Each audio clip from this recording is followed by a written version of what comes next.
All right, welcome to Freezin for NFC North Podcast, episode 6. We are on week 16 of the 2021 season, and we have a lot to talk about. We are once again joined by Danielle. How's it going? Good. Like my new cup. Like is not a word I would use.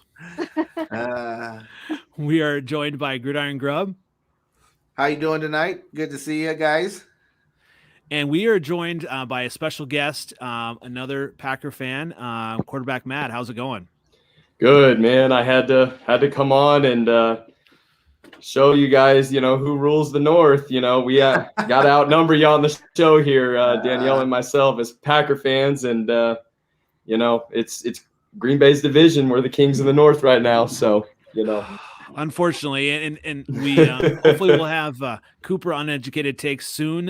He'll probably join so we can do some Bears Vikings matchup review of that interesting game. But let's go ahead and just kind of get started. Oh, I think maybe he did join here. We can kind of get started. Hey, there he is. There he is. Welcome, Again. sir. We are getting How's that started pie? here. Yeah. Oh, that's fine. It's my computer's still broken though, so I had to create a Twitter account on my girlfriend's computer, then log into this one, and download Firefox because it doesn't work on Safari. Oh my goodness, the whole. Sounds like you're like Kirk Cousins. Doesn't work. Yeah.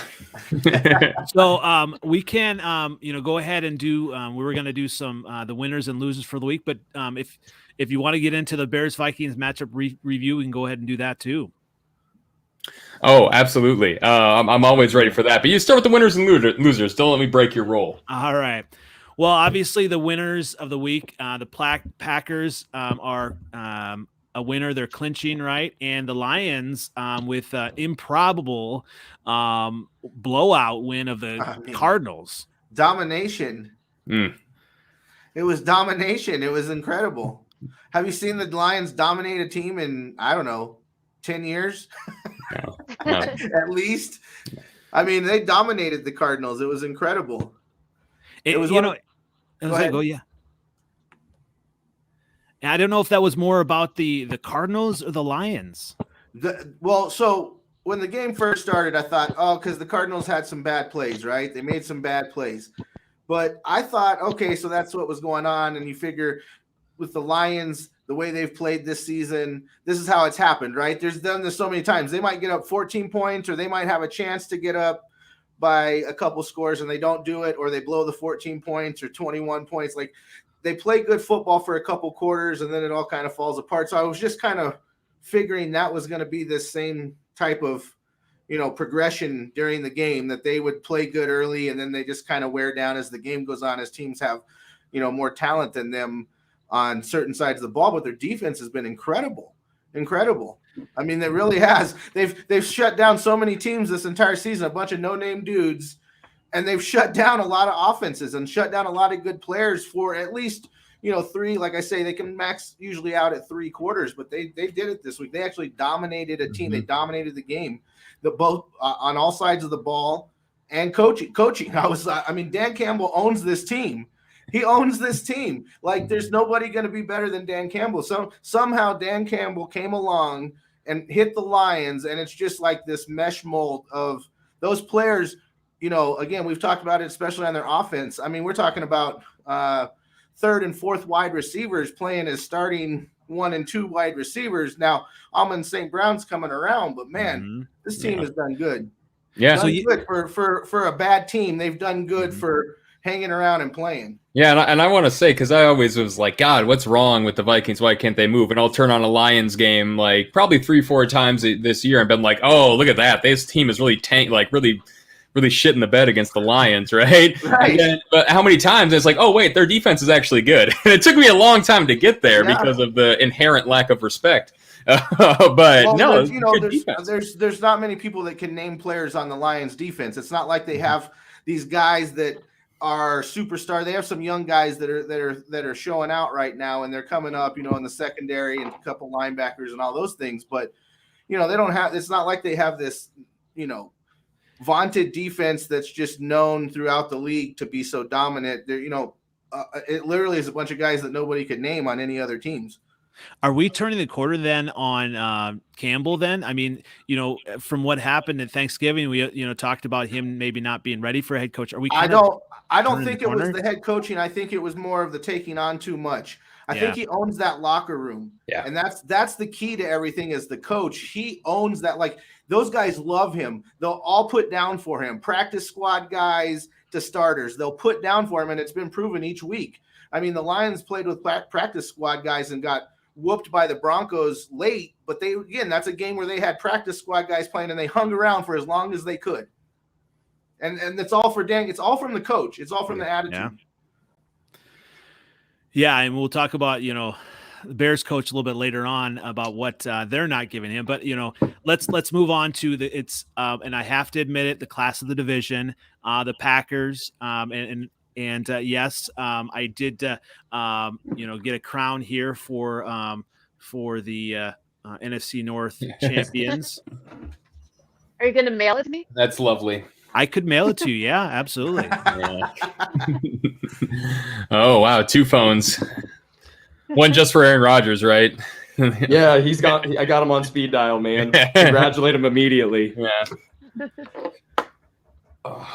So, yeah, I mean, with the Packers, I mean, and it's interesting. I mean, looking at the last 4 games, I mean, they did win, they did clinch, but we always have to look at, the negatives, especially as a Bears fan here when it's talking about the Packers.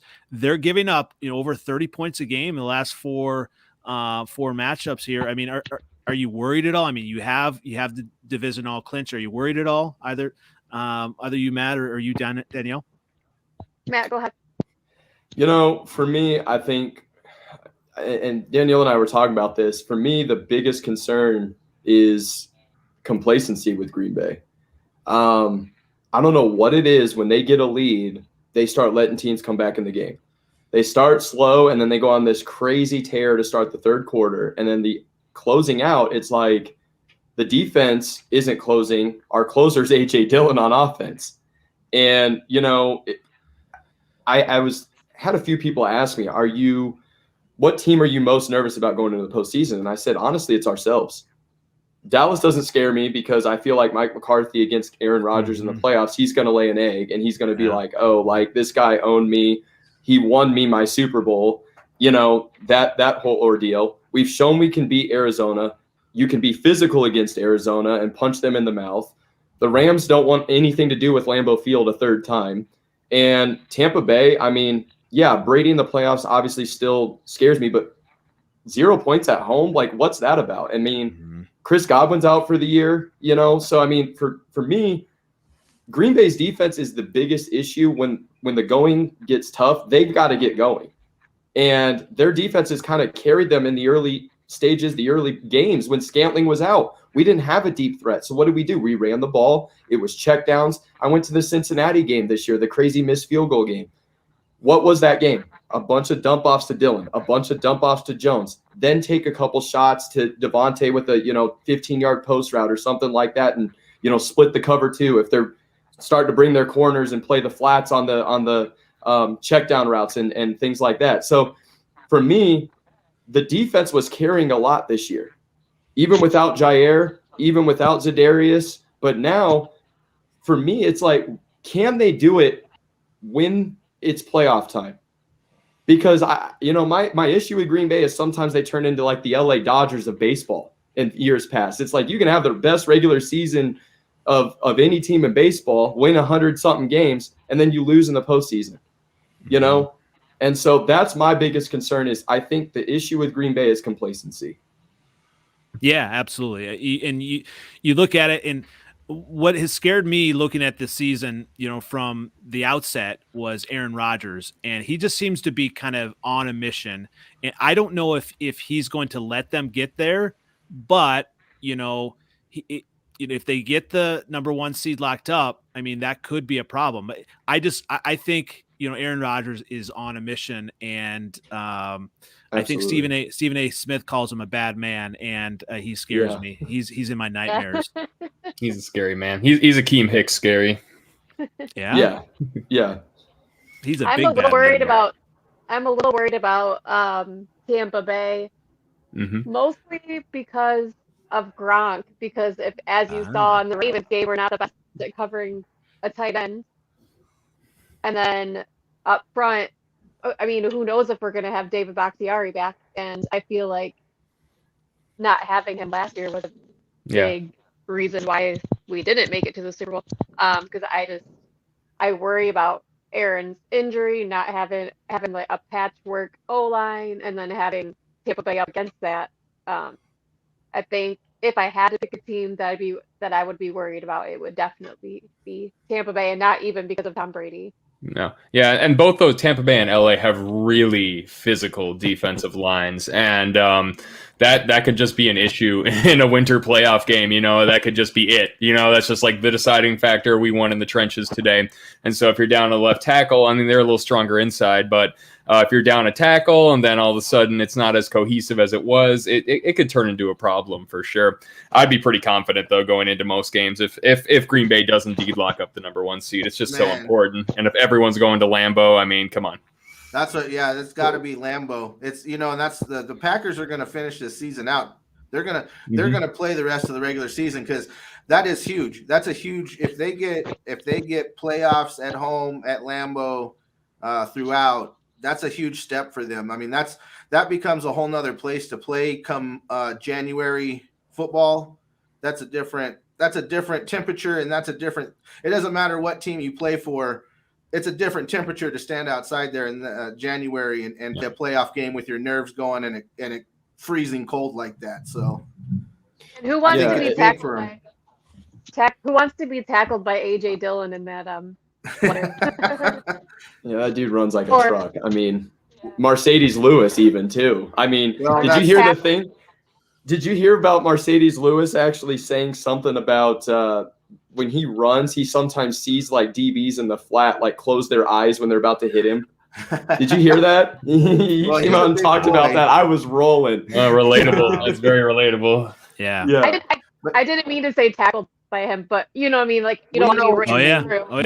Getting hit. And that's the thing. That's kind of like, and that's what I say. I think that's important to Green Bay come playoff time because, you have AJ Dillon running downhill like that now. And if you can play defense and you can do that, and you have Aaron Rodgers, that's scary in the playoffs in Lambeau Field with Dillon just wearing teams down, wearing linebackers down, wearing safeties down as they run the football, and then having Aaron Rodgers tear those guys up, worn down in the cold weather. It's a disaster for a lot of these teams to have to go there. So it's important to the Packers. Yeah. If you use the game plan that you did against the Rams, I think Green Bay can win games because it was a lot of play action boot. Like that Rodgers play action is disgusting. Like what he is doing is downright just stupid. I mean, that boot that he does and everybody stacking the box thinking it's going to Dillon, and they have to play 2 deep safeties now with Scantling back. You can't just play cover 1 and match up one-on-one with Devontae on the outside or Scantling. I mean, you're going to get torched. So this play action, and I said it last year, I was in the offseason, I was like, man, if we had Bakhtiari, I think we beat Tampa Bay in the NFC Championship. The more I think about it, you want your best players, you want Bach. But where Green Bay messed up is they should have ran more play action in that game. They should have pounded it with Dillon in that game, like a ton. They were giving it to Jamal Williams. I understand he was the 2-back last year, but Dillon is your guy. Like, well, they didn't really know that, though. Last year, they didn't really know how good he was. So this could be different this year. He was coming off COVID last year too, right? Yeah. But Jones, this is only going to help his game, in my opinion, come like a playoff season, playoff season time. It's in that cold weather with, again, you have Dillon, this is like a huge 1-2 punch. You have Dillon just wearing these teams down. You put in Jones and he can come out of the backfield, or he can bust through these gaps where these linebackers and guys are getting tired. So I think this is going to be one of those scary 2-headed monsters for the next few seasons. Little thunder and lightning. Yeah. And this is Jones season right now, December, January. We know it all too well. This is Jones season for sure. That can be a scary combo.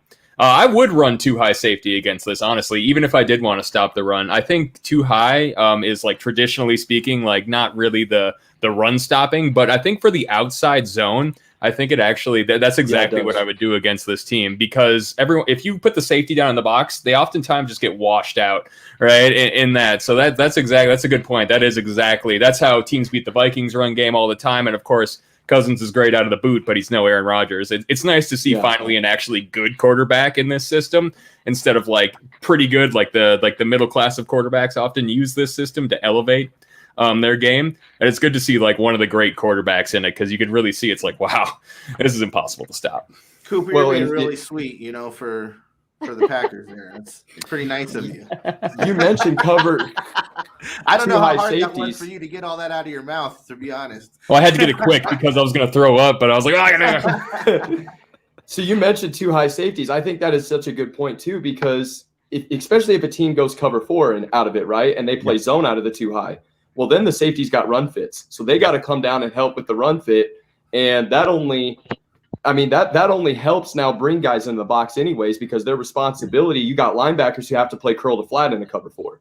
So now the linebackers are playing curl flat. Safety's got to play outside run fit. So in a thing like that, I get worried about Green Bay's right guard rookie Royce Newman having to go against. Relatable.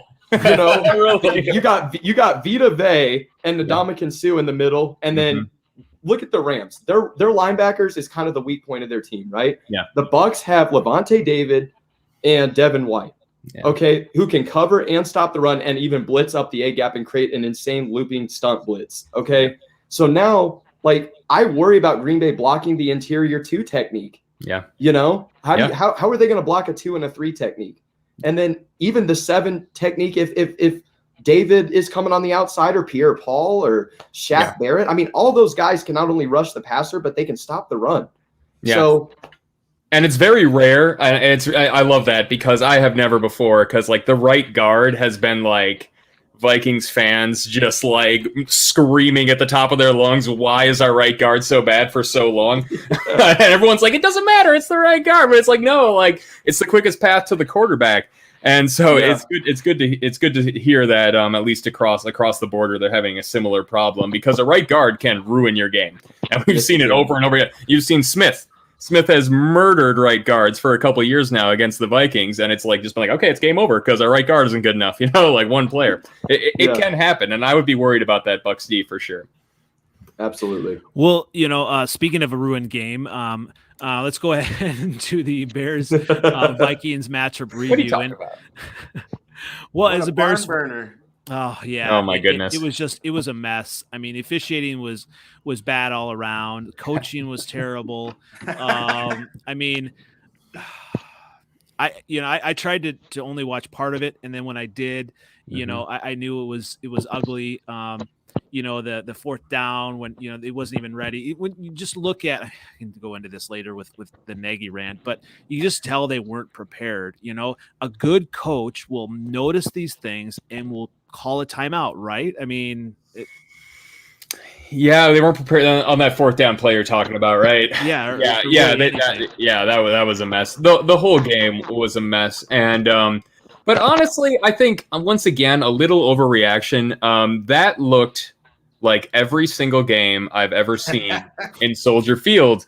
Right? It's always like, oh, there's a blocked punt or a kickoff return, and the refs are weird, and like there's blown calls here, and like no one's really having a good time, right? And it's just a slog. And the only reason that's a game that the Vikings have lost for about a decade. Like it looked exactly like that. And the only reason is that they didn't is because Fields looked pretty rough, and the coaching was just not there. The players did not show up for their coach at all. There was really a flat-footed performance by the Bears. And to be fair, they did move the ball. Well, they did move the ball pretty well. The red zone. In the red zone, though. I can't even. It was like we were all like, okay, Bears are bad in the red zone. We get it. But then it was like, whoa, like. Oh. How do you mess it up that? It was like immediate too. Foot inside the 20, holding call, roughing, like unnecessary roughness, unsportsmanlike, and like you're punting from your 40 or it was that was incredible display in the red zone. I'm sure Mr. Kramer can attest to that. Yeah, he's been watching that all season. Yeah, and that's the thing. It's just never going to be a complete game, and you get the inspired defensive play. I mean, you get Thomas Graham Jr. making his debut. I mean, it's a practice squad guy. He was cut. No one signed him, and he just he talked about like how he just was motivated, and he wasn't ready at the time, and now he was, and so who knows if he's going to be long term. But really, the defense, they played well in with the passing, but then also coming up and tackling. So they were really, they were in it. But it really shows coaching wise, Matt Nagy's supposed to be this offensive guru, and everything looked discombobulated, and then he lost his top. I think Cooper, God, said he looked like a MLB. Yeah, he looks like a baseball manager from the 80s. I thought he was gonna go steal like a piece of the field or something, like a first base, and like throw it or something like that. Like, I have never seen it. You could tell that the stress, and I feel him. It's been the stressful end of the year for me too. But oh my God, that man has been consumed. It was like his kid was on the line.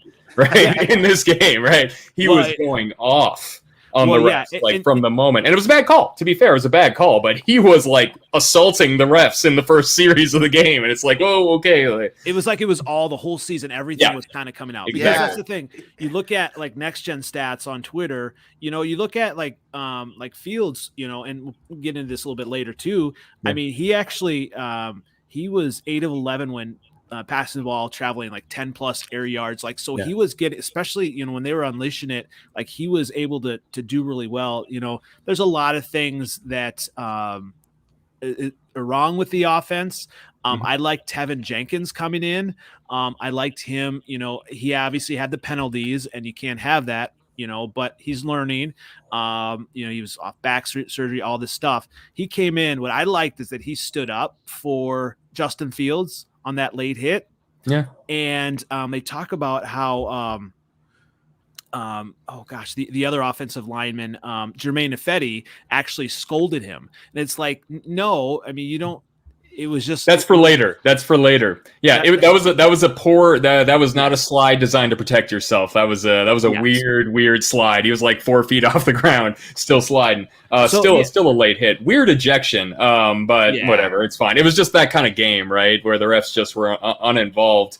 Yeah, and once again, and we talked about this last week a little bit, where I had to tell Vikings fans to chill the fudge out and take the W. I feel like I have to say that again a little bit, right? So we all know, like, if you've been paying attention this year, it's probably Zimmer's last year, and Cousins doesn't have it in December and January. Once again, since week 11, he's been pretty bad. Net 60 yards after the sacks. 60 passing yards if you include the sacks. It was like 84 if you don't. So what's the difference?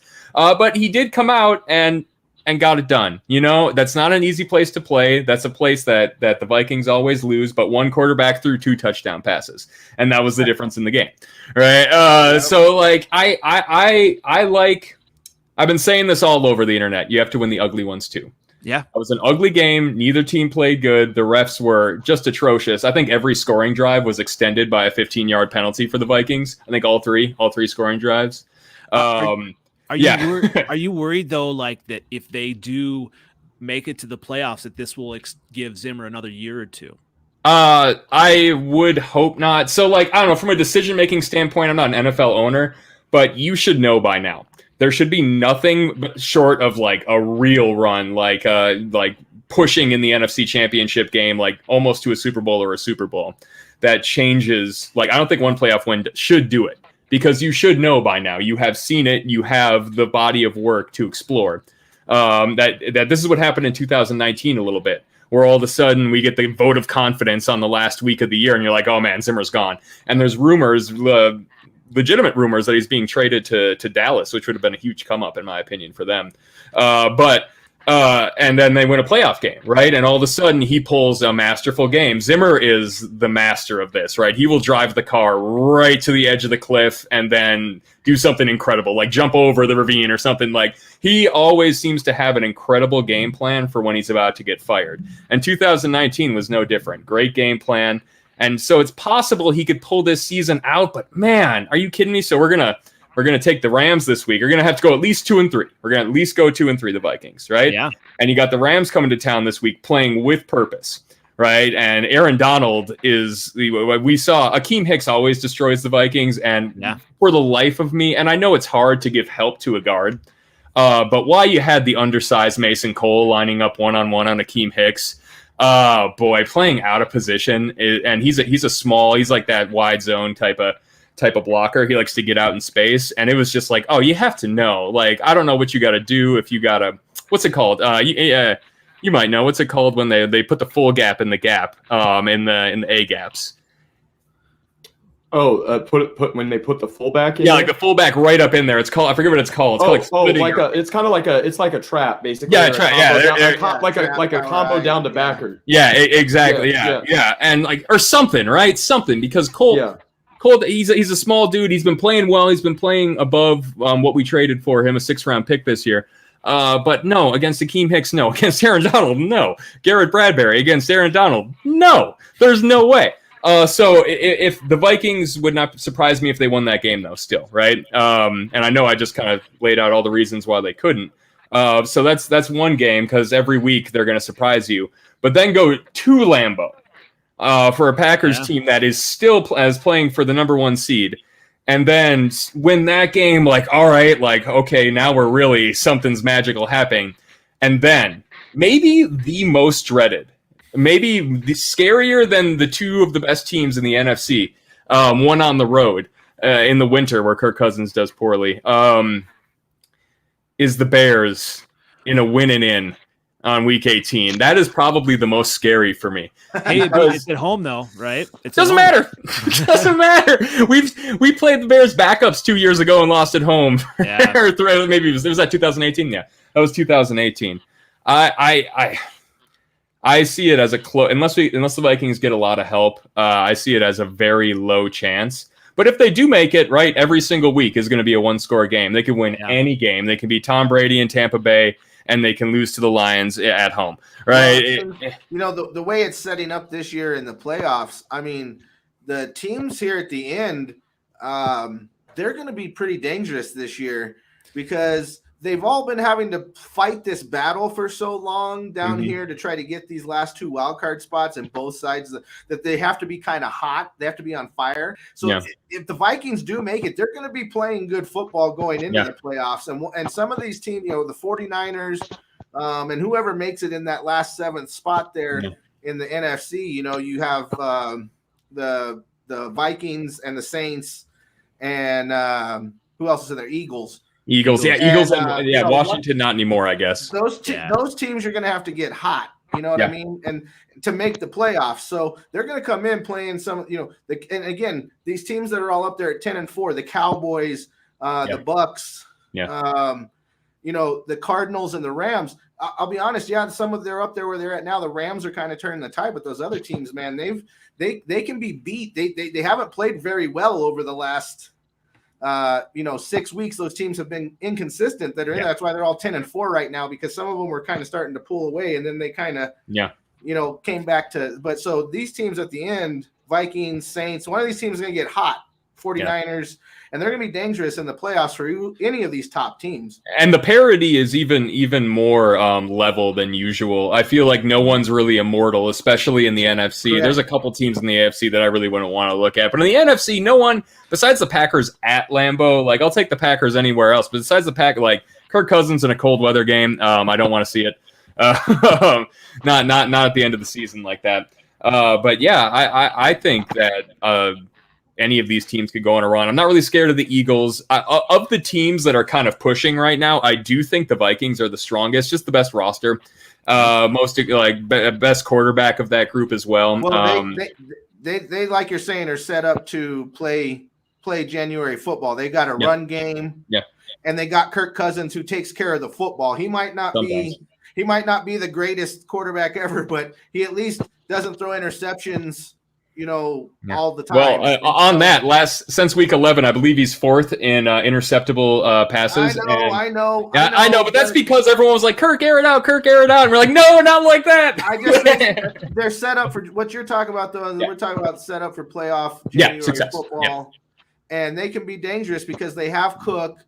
They have Mattson out of the backfield. They have these guys that they can wear a team down. Again, if you can do that in January, that's what I'm talking about the Packers a while ago. Like, if you can wear a team down in the cold, or because even the Vikings go somewhere and they're on the road, if you can wear a team down with that running back in that game, they can have a chance against anybody. So, yeah. Well, speaking of a quarterback that is, arguably one of the best of all time, Aaron Rodgers is on the verge of a Green Bay touchdown record. He should pass it on Christmas Day. And Danielle, are you going to be what are you going to be drinking out of that when he passes it?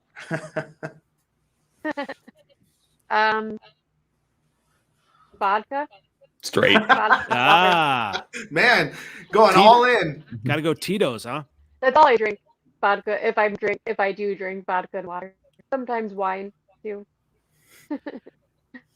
Yeah, I mean, you look at Aaron Rodgers, and it's the rest of us, teams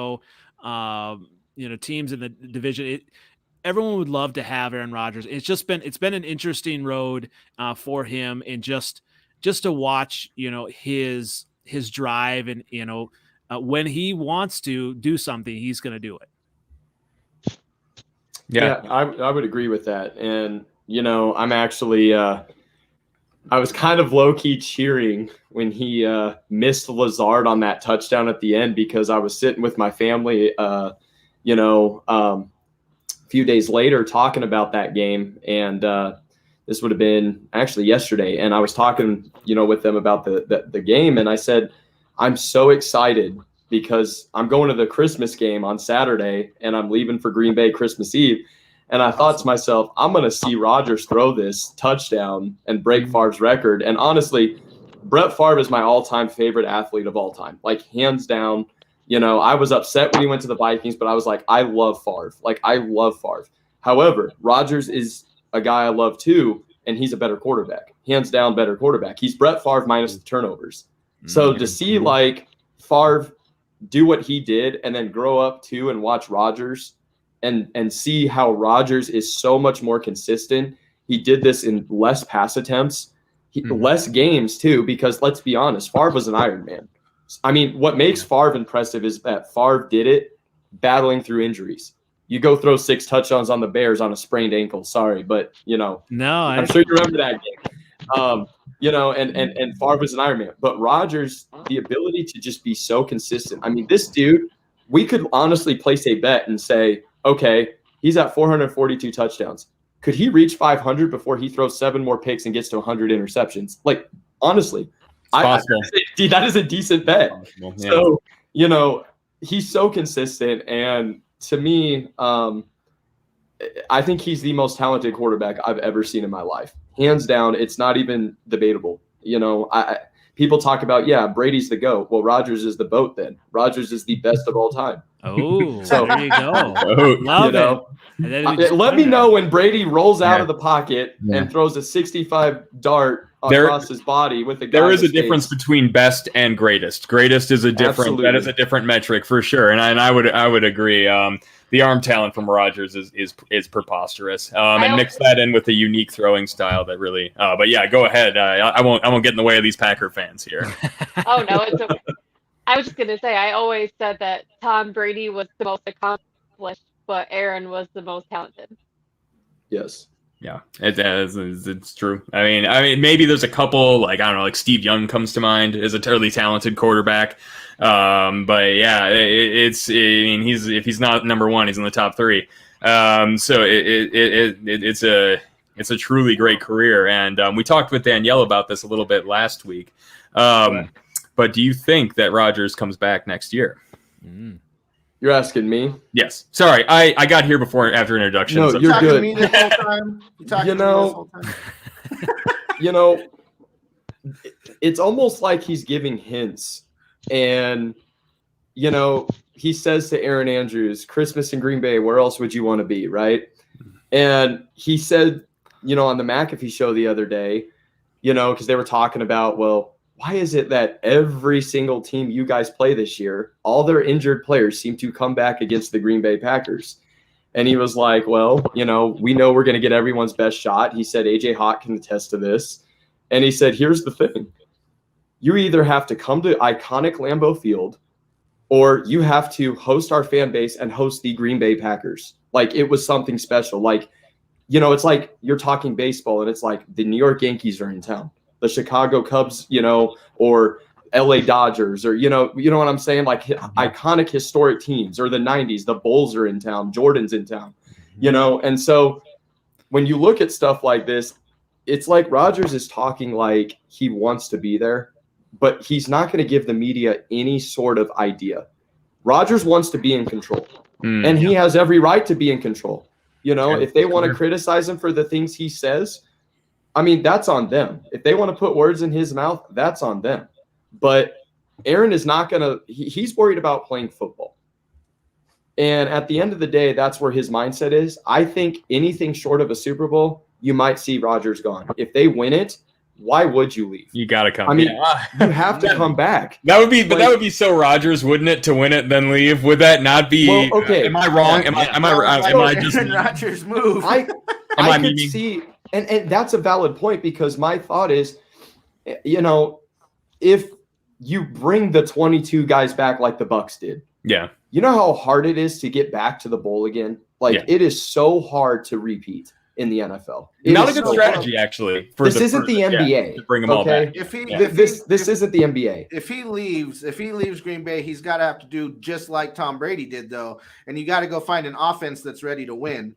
And so you would have to look around the league and say which teams have an offense that's ready to win. Because at 38 and 39 years old, Aaron Rodgers doesn't want to go in there, and he's not looking to rebuild a bunch of young kids, you know. So he's going somewhere that there's an offense, and it's tough to look at that and say, yeah, he's going to leave, because where else do you go? When Brady was leaving, there was Tampa Bay with all that talent on the offense, and that defensive line was, you know, that stuff was already there. Yeah. So, you know, Rodgers can't go to a place where he hopes he wins. That's not what he's in it for. So if there's no place in the offseason that calls his name, that, you know, I don't see why he would want to leave Green Bay, except for obviously the stuff that's hurt his feelings there. But it's Danielle, more of a personal thing. I don't know if you're in agreement with this, but my thought as a Packers fan is the only place I could see Rodgers going is not Denver, because I have a feeling like, do you think Denver's out on Vic Fangio? And the other thing is, if he goes to Pittsburgh,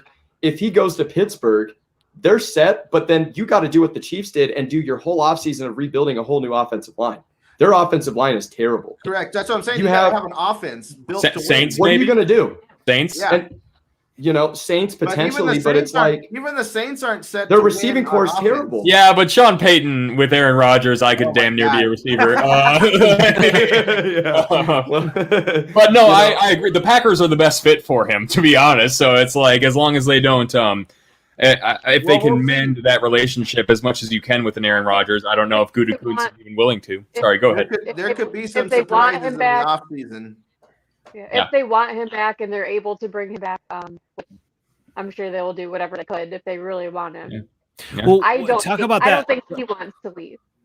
Well, talk about that. I agree with her. I don't either. Do you think so? Like, you know, I am a Bulls fan, and I think of like, you know, that how, you know, Jordan was kind of ushered out. You know, is Jerry Krause and all that. Yeah, is Gutekunst going to do that? Like, when you say, you know, it's not on him. I mean, do they kind of want to put their stamp on the team and get rid of Rodgers?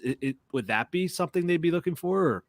You can go ahead, Daniel. They're smart. No, I would hope not. Right. Oh, I mean, Jordan Love is not ready. No. Probably not. No. And Aaron's playing at an MVP level 2 years in a row. Yeah. So why would you get rid of Aaron Rodgers? They're not losing. So you bring up a good point about Gutekunst. I actually am going to throw an oddball curveball here and say it is not Gutekunst, I think, as much it is Mark Murphy. Oh. I think Mark Murphy is the one that is kind of behind this. And, you know, no disrespect to Murphy. He's done a lot for the city from a money standpoint. But it's almost a different type of Jerry Jones in a way. You know, it's like, can we build a team here? You know, and the Gutekunst has actually been a guy that has actually gone out mid-season now and got guys. Ted Thompson never did that. Never. And, you know, Rodgers has praised Ted Thompson in the past, but the thing is 12 hasn't fully praise Gutekunst, but we've seen reports that him and Goot have been having a lot of great conversations. Fences have been maybe mended because the communication's been better. If I had to guess right now, I think he's back, but that also comes with, can Green Bay win the Super Bowl? If they don't win the Super Bowl and they lose in the NFC Championship, I think it's almost as good as gone, because then what are you running back? We're just going to run back to a fourth appearance in the NFC Championship, Sounds rough. In a row. I mean, you know what I'm saying? And people say us Packer fans complain about that, like at least you're getting there. And I understand that.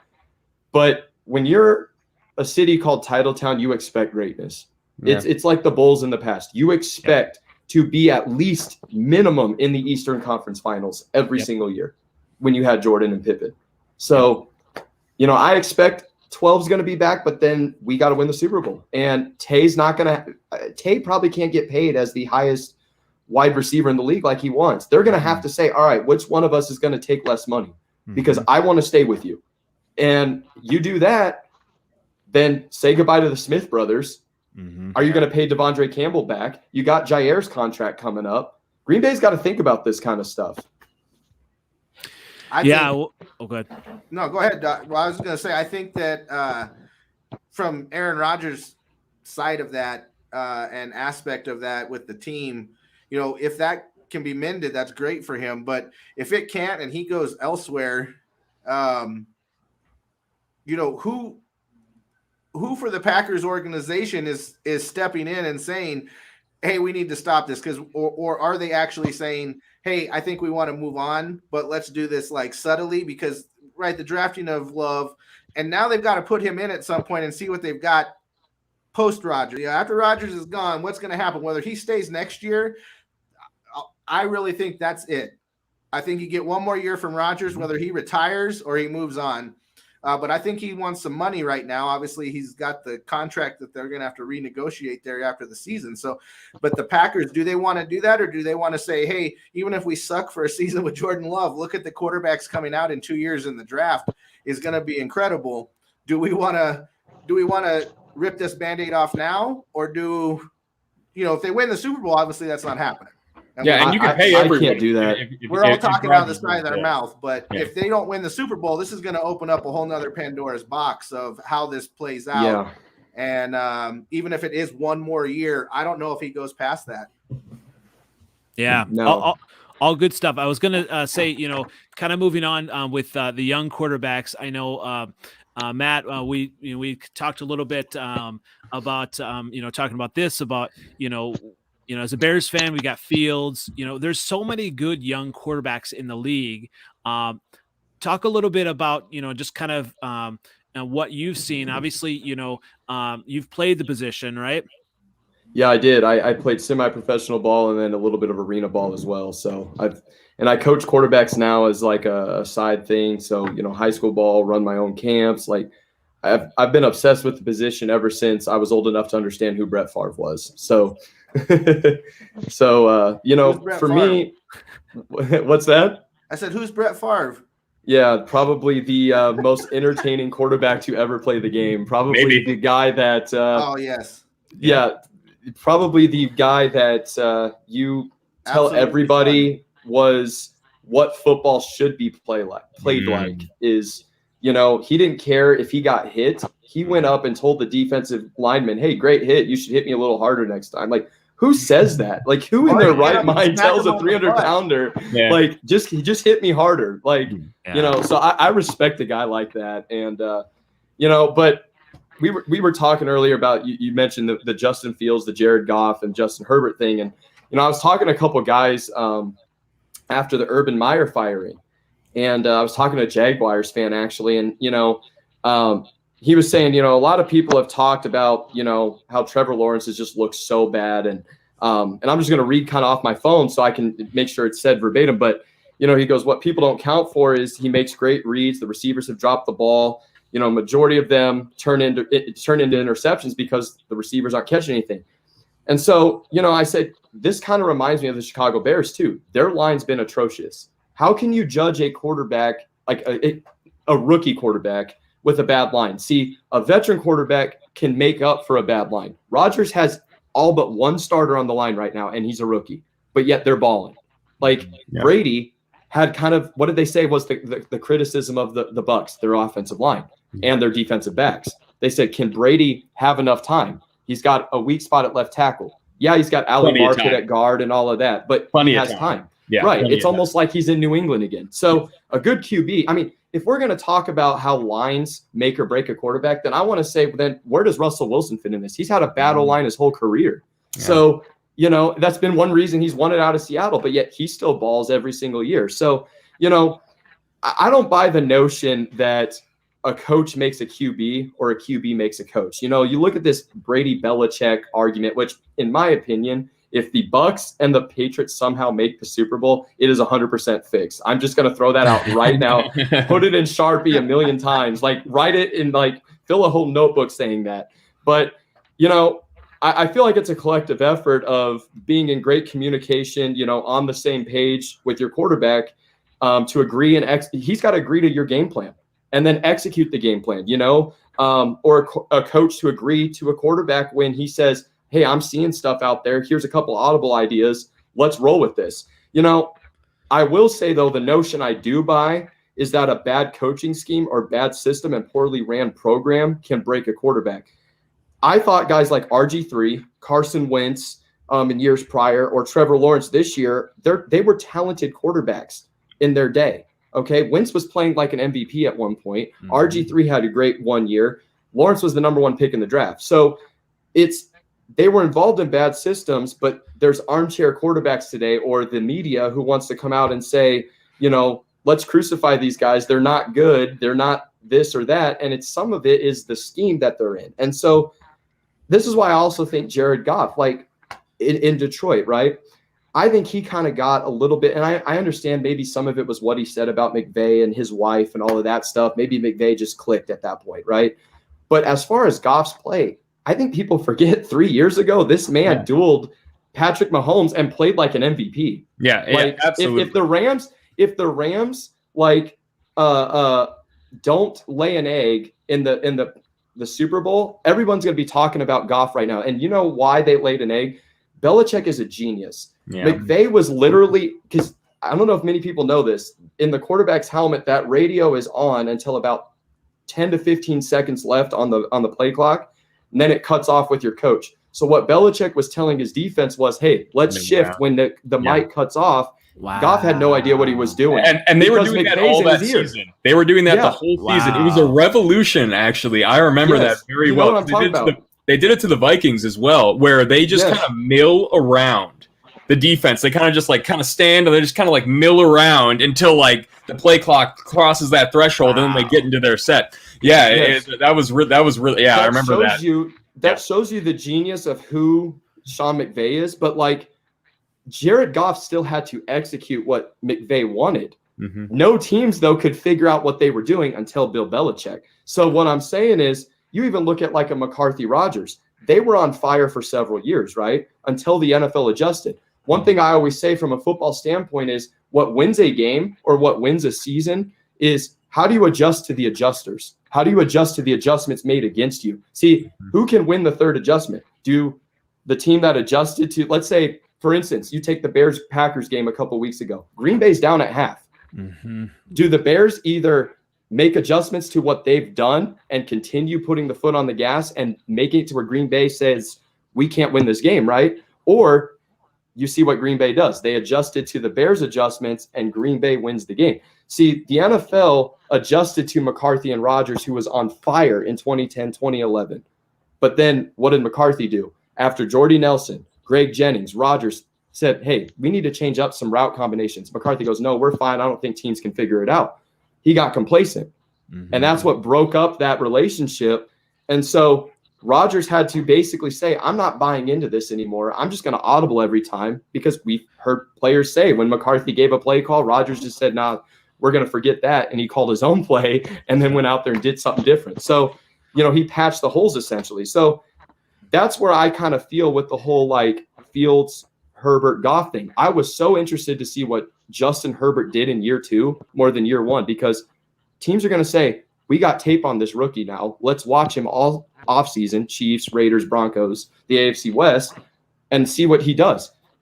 Herbert hasn't missed a step. I mean, he had that one bad game at Denver, but everybody kind of plays bad in Denver because of the altitude. So I'm looking at Fields, and I'm like not ready to give up on him. This is the one, and I don't know about you, Danielle, this is the one quarterback I feel the Bears have drafted in a long time that I'm like, I'm a little bit intimidated about him the next 5-10 years, because he's the one quarterback I feel the Bears have that actually like cares and like has some grit to him. Jay Cutler threw a fit, and Mitch Trubisky was just so in la land. Like, Fields is a grinder, man. Yeah. If he can figure out the mobility, because he does have the talent, but he seems to just kind of run himself into a 6-foot hole kind of instead of like making something happen with it. And that kind of got him into trouble this last week for sure. Go ahead. Sorry. He did well versus the Packers. So yeah, in part of it, you wonder coaching wise, but what were you going to say, Grubb? I feel like we're almost we have Fields, Herbert, and Goff down here that we're talking about originally. So it's kind of a little different game though to me, because you have Fields rookie year, Herbert second year, but Goff has thrown the reason he is not on the Rams right now is because and he's done it even this season with the Lions. He's thrown inopportune interceptions, and the things that cost you headaches and get your coach pissed off at you are inopportune interceptions. Yeah. And Goff was doing it in LA, and he's doing it in Detroit as well. He's ironic they went for Stafford as a replacement then, but anyway. To me, that's beyond my own. That's a whole nother story. But yeah, as far as these guys down here, I feel like Goff, even though Fields and Herbert, of course you got to give him time, and Herbert looks great, but Herbert also looks bad. Like, everybody get this media perception that like Herbert's this greatest guy ever, but when he's played defenses like we're talking about earlier, where they move around, where they don't, the Patriots, the Dolphins, these teams that run out of that system, Herbert struggled. Vikings with a bad defense this year were able to slow him down even. Correct. So he's had his young quarterback struggles. These guys get their struggles when they're young. Goff, to me, he's still somewhat young but he's had experience in the league, and he should know better after 3-4 seasons. If you're not reading blitzes correctly, so Justin Fields, we're going with him right now, right? Mm-hmm. Rookie. His struggle the whole season, even with the bad line, which makes it even worse, is he doesn't read the blitz. He doesn't know where the blitz is coming from pre-snap. He doesn't make checks. He's a rookie quarterback, so he's kind of stuck with a 1 or 2 play at the line type deal. Yep. And it's a struggle for him when he can't, but he's going to get over that, right? That's something as he progresses, he's going to get over. And if he doesn't, then he's not the quarterback. And with Goff, I feel it's kind of the same way. He progressed. And yes, he took that was a magical season. We talked about that a few weeks ago, actually, on here with how the defense played for the Rams and how all these, it takes more offensive than just line, an offensive line, because he needs time. He has like a Waluigi lined up and needs a little time. Yeah. Correct. And so I'm just saying, I think Goff has had his chance, and he's getting another chance. It's kind of like a second chance here at the Lions. He's going to get a 1 or probably 2 year now tryout, I would say. Yeah, definitely. And we'll see. And we'll see. So he's getting his opportunity, but he's got to stop the mistakes that he's been in the league long enough to not drop back, do the play action, turn around and throw it to a linebacker right in his chest. And he still does it. He does it a lot. He watched too much Stafford tape is the problem. Throwing balls right to linebackers is just the Stafford special. Oh, man. But Goff's good at that, too. Goff is good at that, too. He's good at not throwing the out pattern, towards to the sideline. He throws it behind the receiver, and it's always picked off. Goff knows how to get an interception done in a crucial moment. Like he really does, and that's what pissed McVay off. Then they had their falling outs off the field, but it was on the field that started. See, I agree with you on the Goff thing, but my thing is this with the 1 year, 2 year quarterbacks, and if we're gonna define a quarterback after 1 year, then explain to me where's Brock Osweiler now, where's Case Keenum now.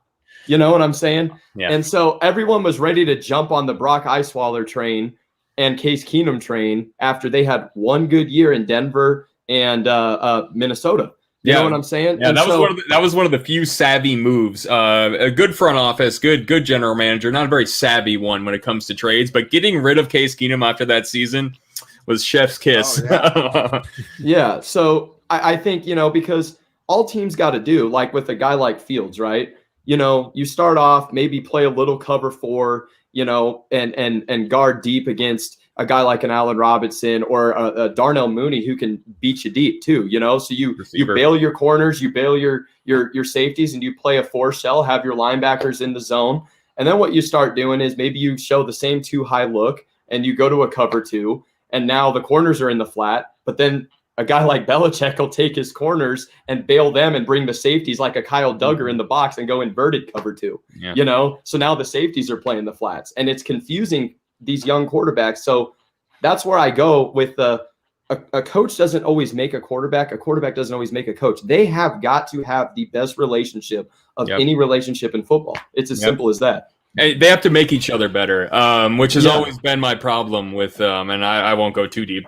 Always been my problem with Cousins and Zimmer is they're both fine at their job independently, but they do not equate to anything greater than they don't raise each other up. They just kind of like oh yeah, I work with that guy. Yeah. And so that I agree. It's got to be, and it goes beyond as well. Just the head coach and the quarterback, like the whole offensive unit, I feel like, and to a lesser extent the defensive unit, to be honest, the way the defense has been going the last couple of years. But the whole offensive unit needs to come together with the head coach, and the GM needs to be just on the same page. And when they're not, it's so obvious, right? It's so obvious when a coach is not on the same page as the Bears. The Bears, the Vikings, the Jaguars, the Jets. Yes, I was just going to say that about you could say the Packers for a little while, though. Exactly. Let's be real here. Aaron Rodgers looked like he was mediocre for a couple of years, even. Yeah. But yeah, going back to the Fields of the Bears, they do. When we talk about offensive line, Tevin Jenkins and Larry Borum has really come on. It'll be interesting to see if they re-sign James Daniels. So that would be good there. But there might not be enough money. I mean, they've got Darnell Mooney. He is the only receiver, I believe, that is on contract next year for the Bears. So that's going to be interesting. They're going to need a number 1. They'll probably get Devontae Adams. I'm okay with that.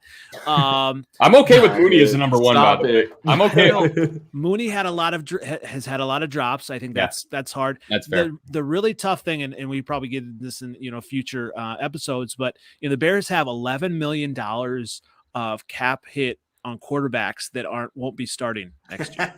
11 million, and that's just, so that's, I mean, they're going to be there. And that's, you talked about the general manager, everybody being on the same page. And, I'm definitely on the get rid of Ryan Pace because they're in win now mode with all these older players, and they're not in sync. They've got a young quarterback. They're not ready to win, and financially they're just not set up. So that's going to be hard with that.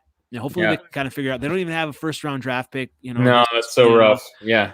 So it's just going to be interesting. I mean, I don't know what you think, Matt, but I like what I've seen out of Fields, in spurts, and that's enough for me. I was happy that they drafted him, mainly just because I just knew that he, watching him at Ohio State, I could see, the grit. I could see, just who he was as a player. And so I've seen that, yes, there's been tough, spots like that, pick 6 versus the Packers, but all those things are learning moments, right? Yeah. I mean, I remember, quite frankly, Aaron Rodgers in the beginning of his career, I think he threw 10 plus interceptions, I think, in his first 2 seasons. Yep. It's going to happen. And, let's be real here. I think Matt Nagy ruined Mitch Trubisky, honestly, because Mitch Trubisky, when he was going play action, I don't think a lot of people know this. I know this because they did it against the Vikings. The second best completion percentage in the NFL off play action in the league. And they went to that wide zone. They went to the wide zone against the Vikings. They went wide zone play action, beat the crap out of them, worked real good, and then they went right back to shotgun curls. And it was like, no, why did you do that? Oh my God. So I like I said, I refuse to get off of the whole Fields is awful. Green Bay's, got it made for the next several years. And I'm being unbiased as a Packers fan.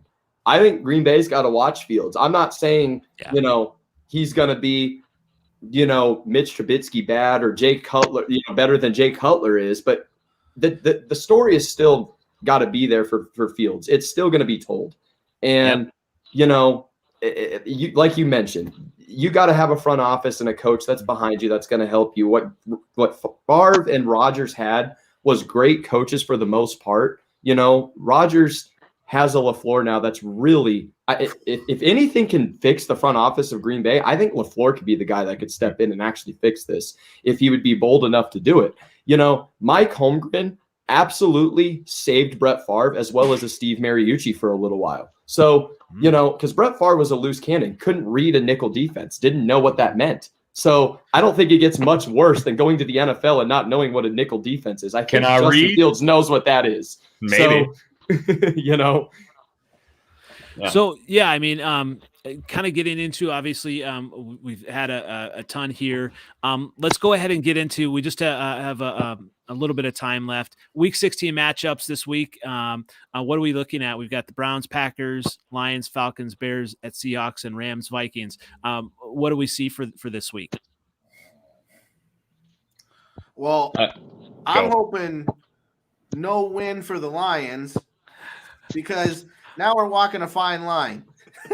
And I think it's very important. I think it's very important to have the pick behind the Texans or in front of the Texans. I think that's an important pick. There's 3 QB needy teams in the top 10, and that's the Giants and especially the Texans. And staying in front of the Texans, that's going to make whatever pick the Lions have, they either get their choice of, top defensive linemen in this, either Hutchinson or Thibodeau from corners Oregon. too. So they either have that option or these QB needy teams wanting to jump ahead. If it ended up like it is now and the Texans are at 3, who's a QB needy team, and you need somebody in the top, 6 to 10 range, once a QB wants to jump up, the Lions can come up. So I think it's a very important game for the Lions to actually lose, but they're at, Atlanta. And so it's like, that's a tough tank matchup. God, well, the Falcons love to just suck when they shouldn't against a team like the Lions. And I'm just worried that it's going to screw up everything. And then the Texans are going to have the number 2 pick and it'll screw everything up for the Lions draft that early. And that's where I'm at. So Okay. Go Lions, play strong. Like I've said each week, play strong, play with heart, but lose by a field goal. And we'll see you in Palm Springs. And Packers, are we worried about Christmas Day?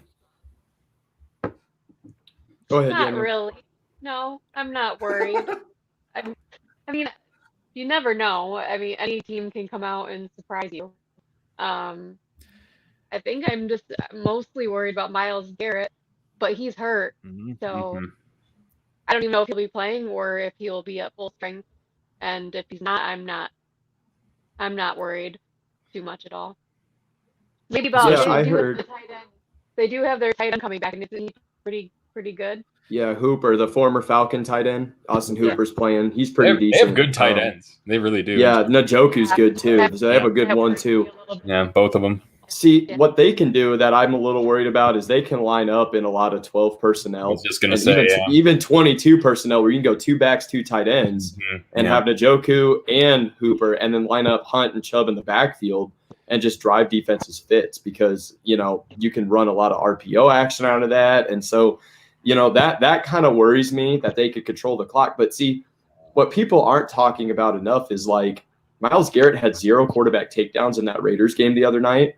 And on top of that, and the Raiders line is not like anything special, so he's got to be, like to Daniel's point, a little bit banged up. I mean, and so now the concern I have is Denzel Ward is a very, very fast corner. Green Bay not having a deep threat. I mean, it's a different offense when Scantling's not in the game. Like it just is. Can Green Bay just pound the ball and make sure the thing is they don't turn the ball over at all. Like that is what Green Bay is doing so well. And I was, happy to see that they could beat Baltimore without forcing a turnover. Because if you actually go look, all 3 of Green Bay's losses this year, they didn't force a turnover. Now, the Viking game, I do think Darnell Savage hit the ground with his knee before the ball came out, and that should have been an interception at the end of the game. Yeah, no, the Viking game, you could have had 4, really. I mean, yes. Yeah. So, to the point of, Green Bay, I think I'm not nervous per se, but I would not be surprised if the Browns covered the spread.